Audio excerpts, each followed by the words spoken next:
Good morning, everybody. Hope everybody's doing super great.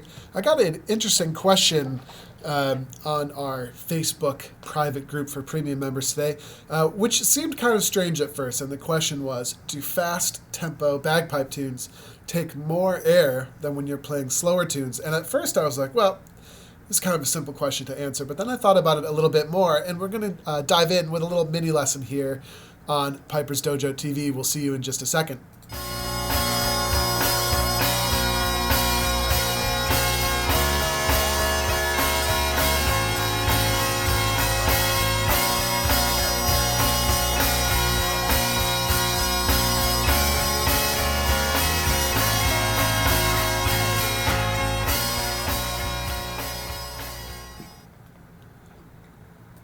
Okay, switching back over here to me. So the idea is, do things on the chanter when you're playing the bagpipes take more air than other things? I know that there's a great myth out there as well, which is that certain notes maybe take more air than other notes. And, whether or not scientifically certain notes take more than other ones, first of all, if that were even remotely true, it would only ever be in the absolute slightest little bit, right? Like it wouldn't be anything significant at all, the way that it sometimes seems when you're learning.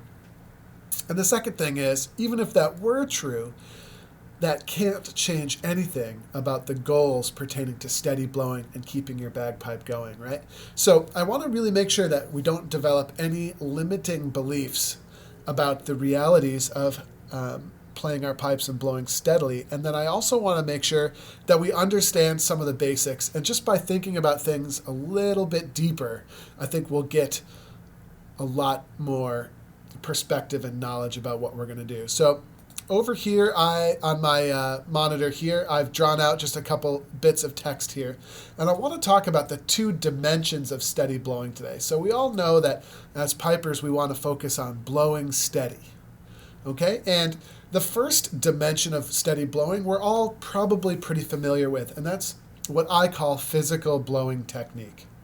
Okay, and that's the physical aspects of producing a steady pressure on the bagpipe. And so we all pretty much know what that is, and we can review by saying blowing. Well, obviously, we have to blow into the bag. We have to blow a certain pressure. Then we have to squeeze our arm, right? When we need a breath, we squeeze our arm on the bagpipes. That's what keeps all the reeds going.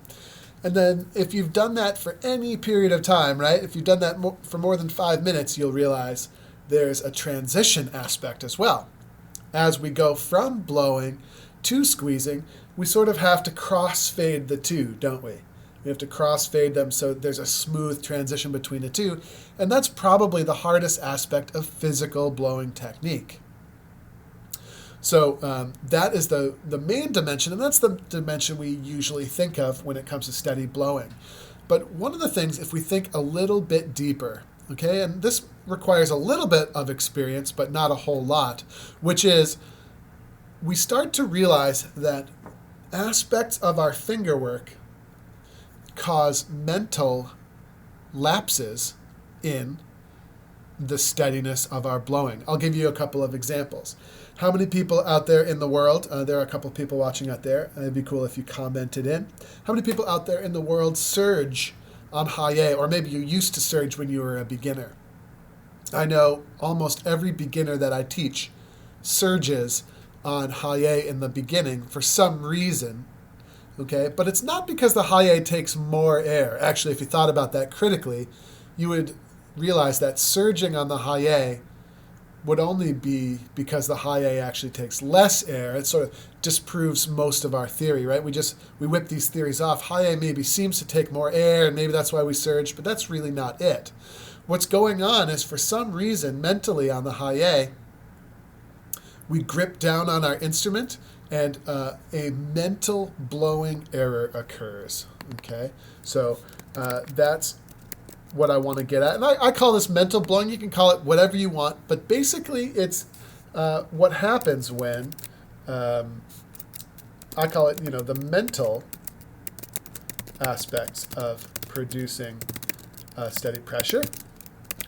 Okay, and to elaborate, right, it's unsteadiness that occurs due to some, due to something pertaining to the fingerwork. Or sorry, the fingerwork, yeah. That's right. Unsteadiness that occurs due to something pertaining to the fingerwork. It could be anything. Here's another example. Let's say we're playing Green Hills, and when we get to the end of the line on that big, long, low A, we have a tendency to do what? We have a tendency to let the pressure sag off on the low A there for some reason. It's because we take a mental vacation there on the blowing, and we allow something pertaining to the fingerwork, right, or the construction of the tune, or something having to do with these fingers, right, causes unsteadiness in the blowing. How many people have trouble blowing steady on the note D? How many people overblow or underblow when they come to a difficult passage of music?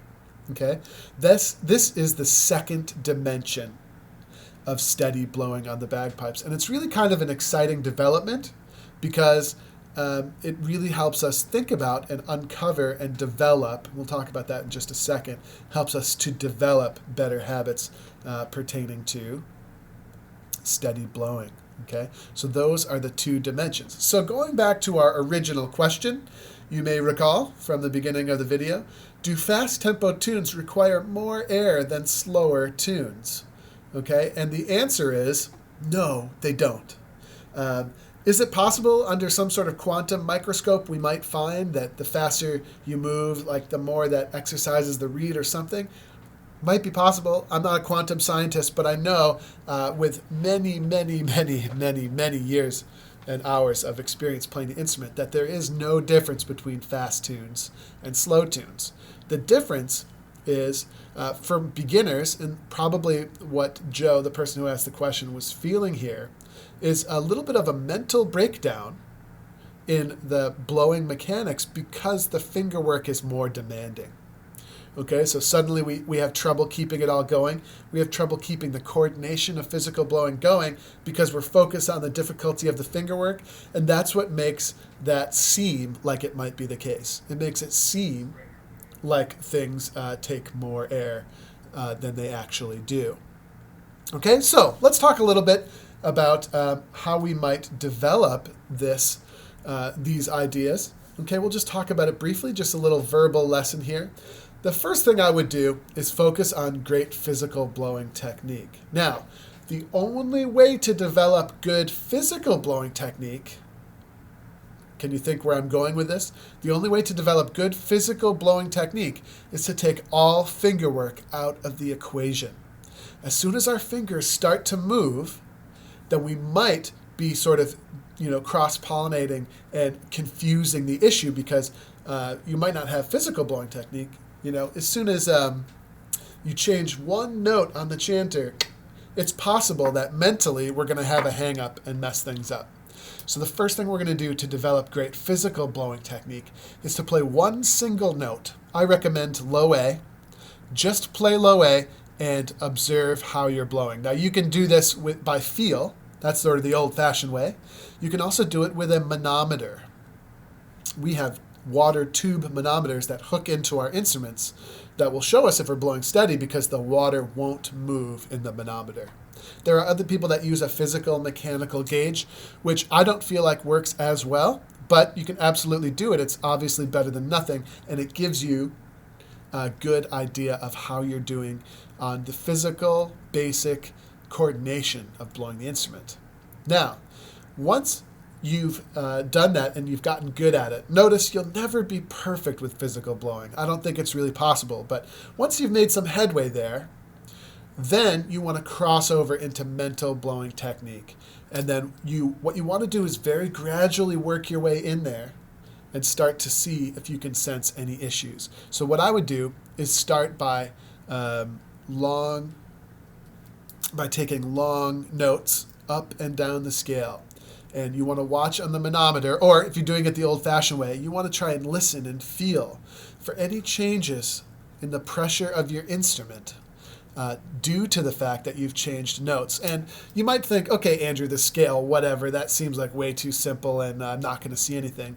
But it was all very interesting. I remember we did this exercise with the Moore Pipe Band, a grade 1 pipe corps, We did this exercise of just going up and down the scale, and even some of the steadiest people in the band with the best bagpipe quality could not go up and down the scale without pretty significant mental blowing errors. So I just want you to think about that. I think that pretty much sums up my mini lesson for today. I hope that it gives you something to think about as you go through the day today. Make sure that you check out this show on YouTube or in podcast form if you're not always on Facebook. Make sure that you comment in with any thoughts or questions. I'll be sure to get back to you. And obviously check out dojouniversity.com if you like what you're doing here and you just want to get the whole spectrum of it.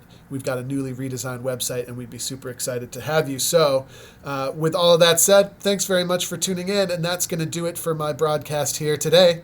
Thanks very much. We'll see you later.